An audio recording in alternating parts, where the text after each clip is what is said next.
बहुत अच्छे शब्दों से, रस भरे शब्दों से विविध विषयों पर श्रवण कर रहे थे।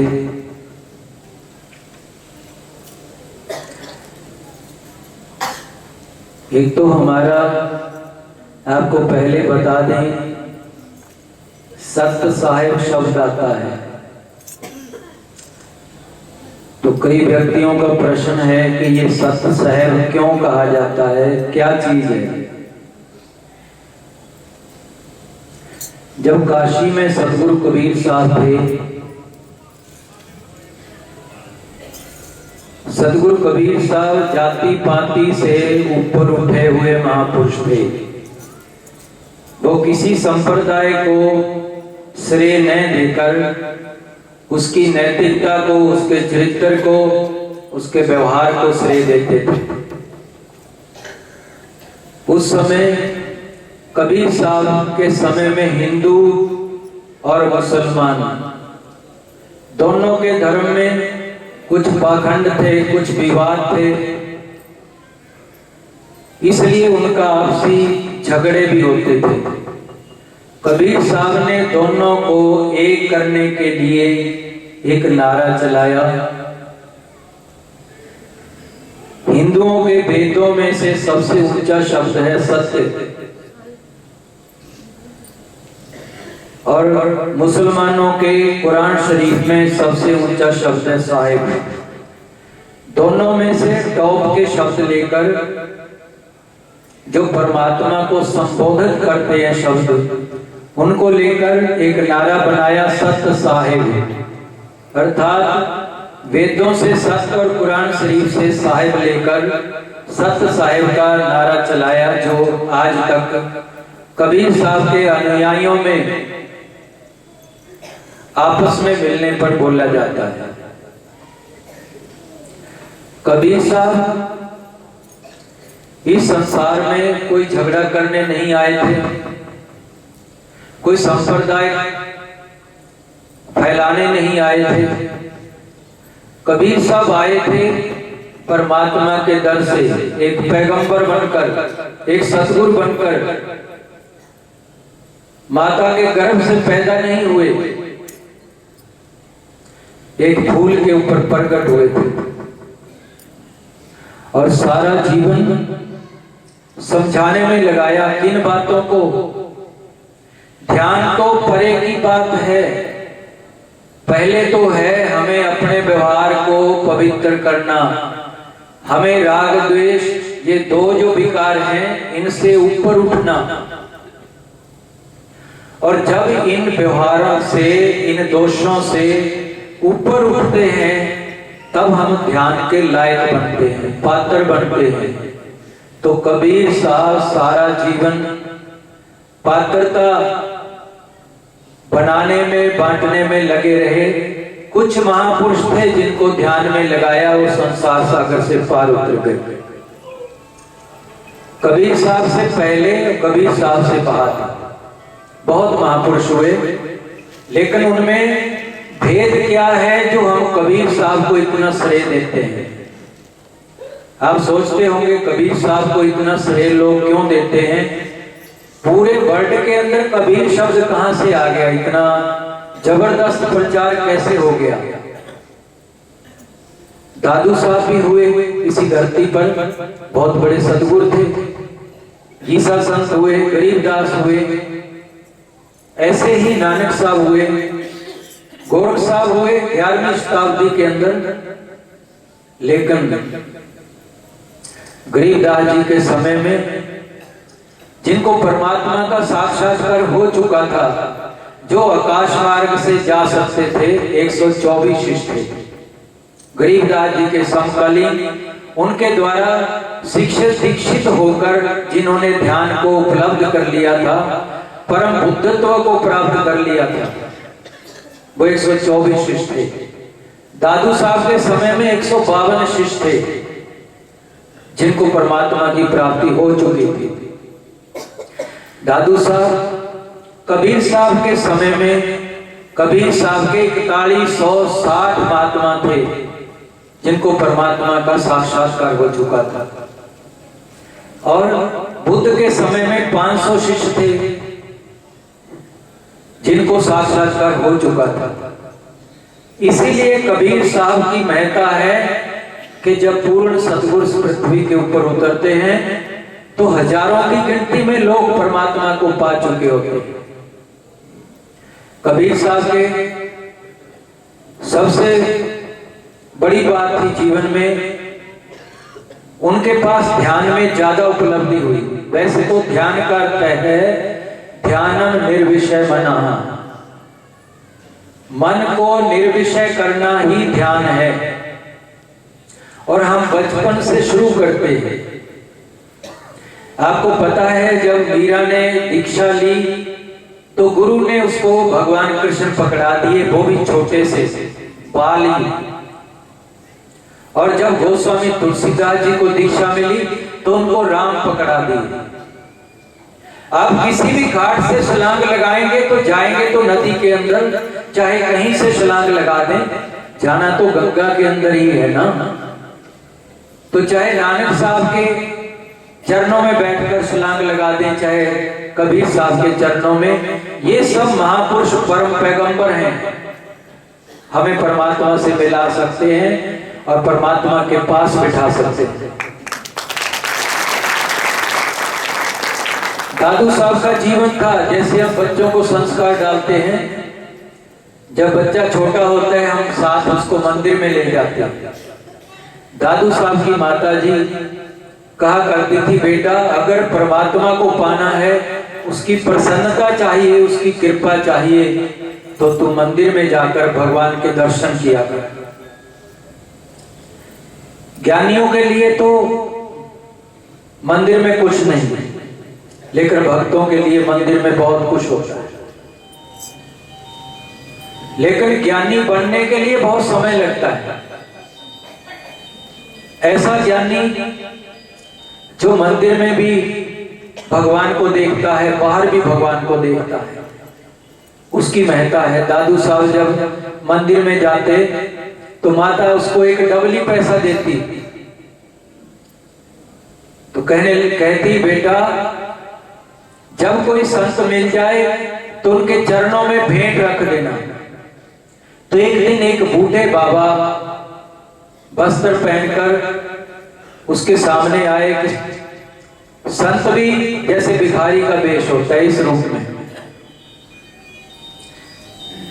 दादू ने प्रणाम किया, प्रणाम करके डबली पैसा महाराज जी के चरणों में रख दिया। महाराज जी कहने लगे, बेटा, थे तो कबीर साहब, कहने लगे बेटा मैं पैसे का क्या करूंगा, कोई वस्तु खाने के लिए मिलती हो मेरे लिए लेकर आ जाना। भाग कर गया। दादू पास में पान की दुकान थी, 5 पान ले आया दुकान से, लाकर सतगुरु के भेंट कर दिया। और जब महाराज कबीर साहब ने बूढ़े के रूप में एक पान खा लिया, चबा चबा कर पान, थोड़ी देर बाद दादू को कहने लगे, बेटा तू ऐसी चीज ले आया जो मंदिर में खड़े होकर खा भी नहीं सकते थे। उसने पूछा क्यों महाराज जी? कहने लगे इसको खाकर तो थूकना पड़ता है, मंदिर में तो हम थूक भी नहीं सकते। दादू साहब ने अपना मुख खोल लिया कि महाराज मेरे मुख में थूक दो। मुख से पान निकाला और दादू के मुख में दे दिया। तो महाराज जी यहाँ गरीबदास जी कहते हैं, गरीब दादू को सतगुरु मिले दही पान की पीक, बूढ़ा बाबा जिस कहे ये दादू की नहीं सीख। कई कहते हैं कबीर साहब नहीं मिले थे उसको, सतगुरु नहीं मिले थे, कोई बूढ़ा बाबा मिला था। लेकिन दादू को सतगुरु मिले जिन्होंने अपने मुख से पान निकालकर दादू के मुख में डाला और दादू को समाधि हस्त कर दिया। आप प्रसाद की महत्ता सुनते होंगे, महिमा सुनते होंगे, लेकिन प्रसाद छोटी सी चीज नहीं है, बहुत बड़ी चीज है। जब किसी को प्रसाद मिल जाए, कबीर साहब ने दूध दिया था जूठा गरीबदास को, समाधि हस्त हो गए थे। दादू साहब को पान मिला, समाधि में चले गए। और फिर दादू को जब थोड़ा होश आया तब तक कबीर साहब वहां से अंतर ध्यान हो गए थे। पर विरह लग गई सतगुरु की कि कैसा समय था, कैसा भाग्य था, आज सतगुरु मिले, वो भी हाथ से निकल गए। रोने लगे विरह में, उसी रोते हुए स्वरूप में घर गए। माता जी पूछती है बेटा क्या हुआ, बस रोए जा रहे हैं। वहां से माता ने सोचा हो सकता है कोई बात होगी हो, फिर पूछूंगी। और दादू साहब बेचैन होकर वहां से सांबर नदी के किनारे चले गए, सतगुरु को खोज रहे कि वही रूप फिर दर्शन हो। तो सतगुरु ने फिर दूसरे दोहे में कहा, ग्रीव दादू ध्यानो लंघया 3 दिवस 3 रात, आगे से आगे मिले परम स्नेही दास। 3 दिन 3 रात तक ध्यान में नहीं आए सतगुरु, और दादू तड़प गया। और फिर सोचा कि अगर सतगुरु नहीं मिलते, इससे फिर जीवन से लेना क्या है मुझे। एक पत्थर की चट्टान थी, जैसे उसके जाकर सिर टकराने को तैयार हुए तो वहां कबीर साहब प्रकट हो गए। तीसरे दोहे में सतगुरु पूरा करते हैं, ग्रीव दादू के सिर पर सदा अदली अदल कबीर, टक्कर मारी जद मिले फिर सांभर के तीर। जाके पत्थर की चट्टान के ऊपर सिर पटक दिया कि सतगुरु मिलो नहीं तो मैं प्राण दान करने को तैयार। जैसे ही पत्थर पर सिर मारा तो सतगुरु प्रकट हो गए, दर्शन दिए, दीक्षा दी। अपना सिर पर, अपना हाथ पंजा सिर पर रखा तो दादू साहब निहाल हो गए। वही दादू साहब जीवन में जिन्होंने 152 चिरागों को जला दिया। धन्य तो वो है, परमात्मा तो वो है जिनके जीवन में हजारों व्यक्ति पार हो सकते हैं। अपनी नैया नहीं, दूसरों को भी पार कर सकते हैं। सतगुरु कहते हैं, जैसे आपके अंदर भी कभी शंका होती होगी कि हम तो पता नहीं कब पार उतरेंगे, हौसला टूट जाता है, बैठते हैं ध्यान में, सोचते हैं पता नहीं मिलेगा या नहीं। मैं आपको थोड़ी सी बात बताता हूं, अगर निष्काम सेवा करते रहे, जितना टाइम लगता है भजन करते रहे, तो एक दिन वो समय आ जाएगा जब सतगुरु सिर पर हाथ रखेंगे, जैसे दादू के सिर पर रखा गया। महाराज श्री दादू के साहब के बारे में बताते हैं, गरीब दादू आदू आद के, आजकल के नहीं थे, आदि के, कब से, गरीब दादू आदू आद के, आजकल के नाए, लंका पर धावा हुआ दादू दल के माय। कहते हैं जब भगवान राम ने सेना तैयार की जिसमें भालू बंदर सब थे, उस समय दादू साहब राम की सेना में हाजिर थे। उस सेना में सेवा करके, ये त्रेता युग की बातें हैं, फिर द्वापर आया, फिर कलयुग आया, इतना लंबा सफर तय करके दादू साहब परम संत कहलाए, सतगुरु बन गए। क्योंकि गुरु नानक साहब कहते हैं, सतपुरुष जिन जानिया सतगुरु तिसका नाम, तिसके संग शिशु धरे नानक हरि गुण गाओ।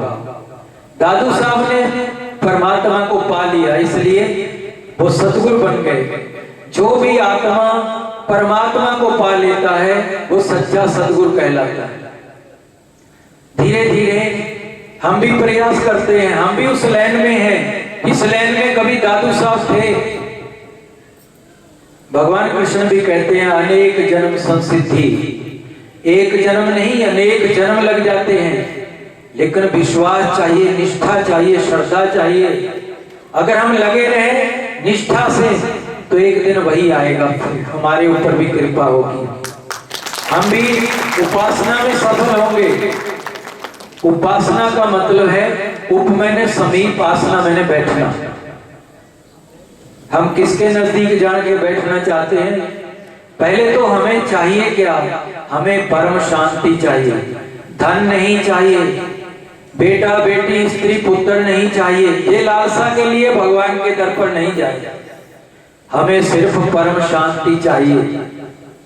जो परम शांति शब्द है जिसको जीवन में प्राप्त हो जाती है, ऐसी शांति जो कभी भी अशांति को अपने पास नहीं आने देती, ऐसा सुख जो कभी भी दुख को अपने साथ नहीं आने देता। इसलिए संतों ने सुख का सागर कहा। सागर जैसे समुद्र में पानी की कमी नहीं होती और उसकी कोई भी आर या पार नहीं होता, इसी प्रकार से जहाँ सुख का सागर है, जहाँ सुख ही सुख है, दुख नहीं है, जहाँ शांति ही शांति है, वहाँ अशांति का नामो निशान नहीं। ऐसा जिसको परमात्मा से मिलने पर परम शांति मिल गई, उनको संत कहते हैं। उपासना का मतलब होता है समीप बैठना। समीप तो आप किसी देवता के पास भी बैठ सकते हैं। आप व्यवहार में अग्नि के पास बैठते हैं तो उष्णता मिलती है, बर्फ को हाथ लगाते हैं, टच करते हैं तो शीतलता मिलती है। लेकिन इसी प्रकार जितना परमात्मा के नजदीक जाएंगे आपको परम शांति मिलेगी, क्योंकि परमात्मा आनंद का भंडार है, शांति का भंडार है, प्रेम का भंडार है। सब जितने गुण हैं पृथ्वी में अच्छे, सब परमात्मा के पास हैं। उसी से व्याख्या हुई है, उससे विश्लेषण हुआ है और वही फैला हुआ है। परमात्मा पहले तो है, हम जब आत्मा को समझ लेते हैं, हमारे मस्तिष्क के अंदर, बुद्धि की गोद के अंदर परमात्मा का प्रतिबिंब पड़ता है, उसको हम आत्मा कहते हैं। बाबा गरीबदास जी ने सूत्र रूप में बहुत बातें लिखी हैं। हम शास्त्र पढ़ने चले जाएं वाराणसी में, वेदांत को पढ़ लें, सब जगह ब्रह्म है सुन के आ जाएंगे, लेकिन अनुभव में नहीं आएगा। मैं एक दफा जिक्र कर रहा था, किसी वेदांत से आचार्य किए हुए थे महापुरुष, एक कथा आती है कि महाराजा जनक, उन जैसे कोई ज्ञानी नहीं हुए उस समय, जब वेदांत का युग था, ऋषियों का युग था, बड़े बड़े वेदांत सम्मेलन होते थे जिनमें जनक का नाम लिया जाता था। राजा जनक को विदेही कहा जाता था।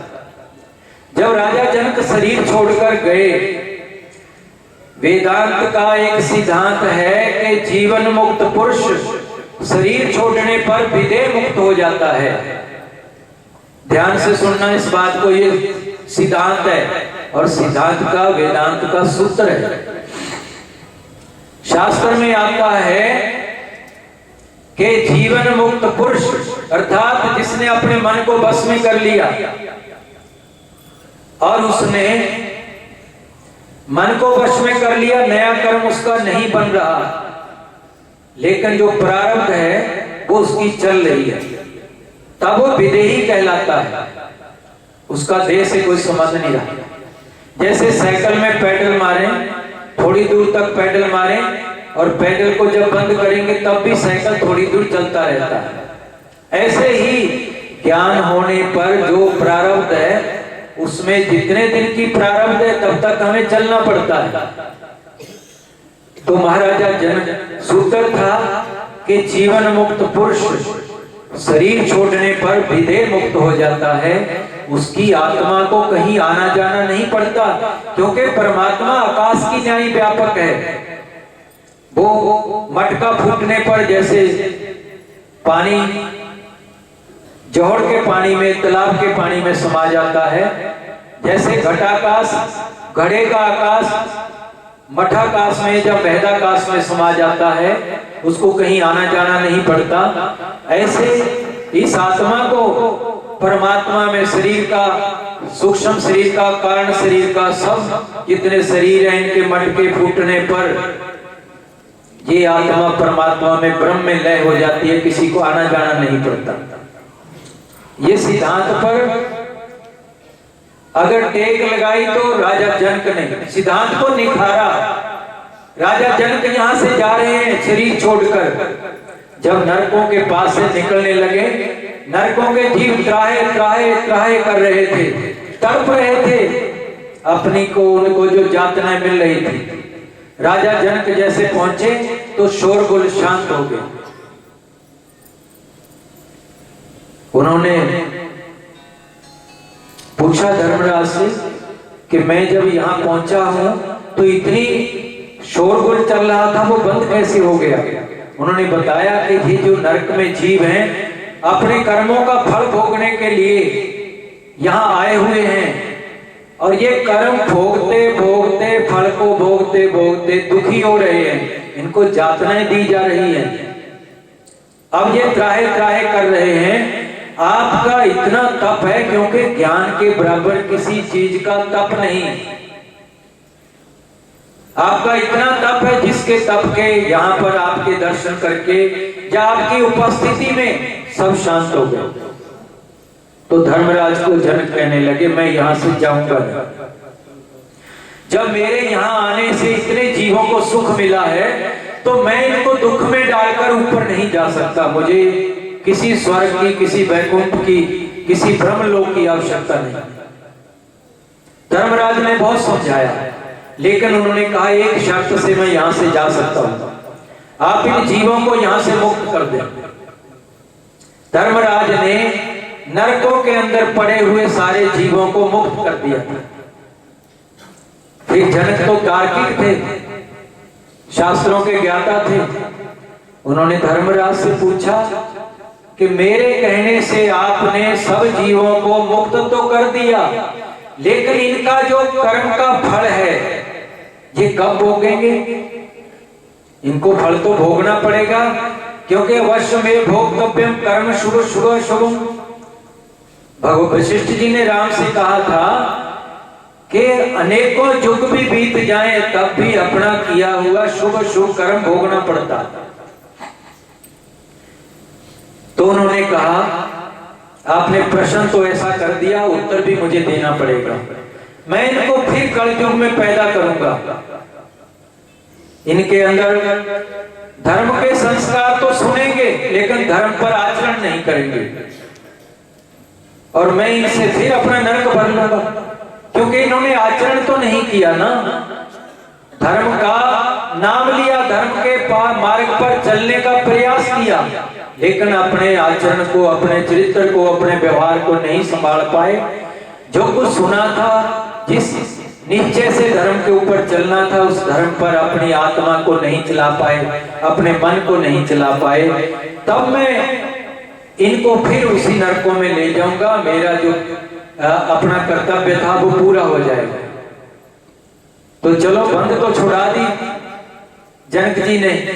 मेरा कहने का अभिप्राय था कि जो सूत्र है वेदांत का कहता है कि जीवन मुक्त पुरुष शरीर छोड़ने पर विदेह मुक्त हो जाता है, उसका कहीं आना जाना नहीं होता। इस सिद्धांत के ऊपर टिप्पणी लगा दी राजा जनक जब गए, क्योंकि ये सिद्धांत संतों के समझ आया है जिन्होंने परमात्मा को पा लिया, और जिन्होंने नहीं पाया उसको पढ़कर समझा है, वो इसको नहीं समझ सकता। पढ़कर आप किसी चीज का हल नहीं निकाल सकते। जहां बैठकर ये सूत्र लिखे गए, जैसे ऋषि हैं, मंत्र दृष्टा इति ऋषि, जिसने हृदय में मंत्र का दर्शन कर लिया उसको ऋषि कहते हैं। वो ऋषि बाहर से पढ़ के नहीं हुए जिन्होंने दर्शन किया अंदर साधना करके। तो जिसने दर्शन किया उन्होंने सूत्रों को लिखा, उनके सूत्र सही हैं, लेकिन हम सही नहीं है जो उनको समझ सकें, क्योंकि हम अंदर नहीं बैठे। जहां बैठकर जो बात कही जाती है वहीं बैठकर समझ आती है। हम उस रास्ते चले भी नहीं तो नहीं समझ आएगी। अगर हम नजदीक जाएंगे धीरे धीरे तो समझ आएगी। कहने का मतलब है कि परमात्मा ऐसे व्यापक है जैसे आकाश व्यापक है। इस रास्ते पर जनक ने थोड़ी सी टिप्पणी की, लेकिन फिर जनक पर क्यों जा रहे हैं सचखंड में? अगर यहीं वो हल हो जाता है प्रश्न, यहीं सब व्यापकता में हम मिल जाते हैं, तो सचखंड जाने की क्या जरूरत है? लेकिन हम आत्मा से परमात्मा बन जाते हैं, परमात्मा बनकर हम सचखंड में चले जाते हैं। सचखंड जो है ये महान संतों का देश है, मुक्त आत्माओं का देश है। इसको शास्त्र में कारक कोटि भी कहा जाता है। वो ऐसी आत्मा है जो सब जगह व्यापक ब्रह्म का उस सत्ता पर, उस पद पर पहुंच चुकी हैं जहां एकता है। जैसे सोना है, इस घर में भी पड़ा है, हजारों घर हैं यहाँ आसपास, सब में सोना पड़ा है। बाबा गरीबदास जी कहते हैं, गरीब एक कनक के भूषण सब ही, नाना वर्ण नरेशा, गरीबदास तत्ताए लिया जग, मिट गया सकल अंदेशा। कहते हैं एक सोना है, चाहे आपके घर में पड़ा है, चाहे किसी के घरों में पड़ा है, सब है सोना। सोना तो एक है, लेकिन आभूषण अलग अलग, बालियां अलग हैं, कांटे अलग हैं, हार अलग है, सब जितना भी उससे बनने वाले भूषण है सब एक है। अगर ऐसे पद पर जाना हो जहां एकता है, उसको सोना कहते हैं। हमारी बुद्धि अलग है, हमारे मन अलग है, हमारे शरीर अलग हैं, सब कुछ अलग है। अगर एकता में जाना है तो सिर्फ परमात्मा पद है, एक पद है। जैसे डीसी एक पद है, जैसे एसपी एक पद है व्यवहार के अंदर, ऐसे ही परमात्मा एक पद है। जैसे इंद्र एक पद है, ब्रह्मा एक पद है, विष्णु एक पद है, शंकर एक पद है। इन पदों पर अलग अलग समय में अलग अलग आत्माएं जाती रहती हैं। आपने इंद्र का तो सुना होगा शास्त्र में कि बलि ने 99 जग करी थी और इंद्र ने सोचा इसको डिगा दूं यहां से, नहीं तो 100वीं जग करने के बाद ये मेरे पद पर आकर बैठ जाएगा। और दूसरा आपने सुना होगा कि गौतम ऋषि जो थे, जब इंद्र के पास जाते थे तो इंद्र अपना सिंहासन छोड़कर खड़ा हो जाते थे। इंद्र का मतलब उस समय जो इंद्रासन पर बैठे थे, जो आत्मा बैठी थी। गौतम ऋषि का तप ज्यादा था। जैसे कोई बड़े संत आ जाएं तो आप खड़े हो जाते हैं, कुर्सी पर बैठे हो गए तो बड़ा कोई बुजुर्ग आ जाए तो आप खड़े होकर उसको आसन पर बैठा देते हैं। ऐसी मर्यादा को रखते हुए गौतम ऋषि अपने आसन से उठकर इंद्र खड़े हो जाते थे जब गौतम को बिठा देते थे। जैसे अहल्या के वर के लिए 7 ब्राह्मणों को चुना गया, उन्होंने जाकर जो कुर्सी पर बैठे थे इंद्रासन पर, उस समय गौतम बैठे थे, उन्हीं को तिलक कर दिया। क्योंकि आसन तो उसका तो नाम इंद्रासन है, उस पर कोई भी बैठा होगा उसी को इंद्र कहते हैं। इसी प्रकार जितने हमारे पद हैं, पता नहीं कितने इंद्र हैं, कितने ब्रह्मा हैं, कितने विष्णु हैं, कितने शंकर हैं। सृष्टि में अनंतों हैं, एक एक ब्रह्मांड की सामग्री है ये, और अनंतों ब्रह्मांड है। गुरु नानक साहब ने कहा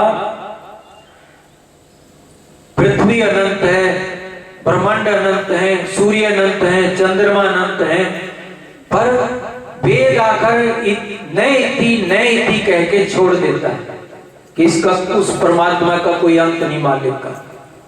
और हम तो सृष्टि के एक कोने में भी नहीं बैठे, बहुत एक अणु में बैठे हैं।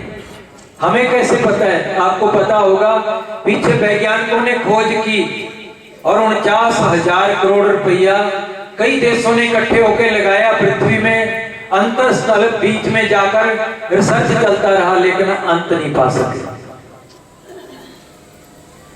अनंत आकाशों आकाश, अनंत पातालों पाताल, ओढ़ को भाल थके चहु वेद कहें एक बात। उसका अंत नहीं वही पा सकता है जिसने परमात्मा को पा लिया। हम भी उस रास्ते चले, इसलिए ध्यान करने के लिए सबसे पहले अपने मन को रोकना पड़ता है। अब उस बात पर थोड़ा सा टाइम रोके, कैसे रोक सकते हैं? जैसे मीरा ने हजारों जगह जो मन फैला हुआ था कृष्ण में आकर रोक दी, कृष्ण में आकर मन एक जगह टिक गया।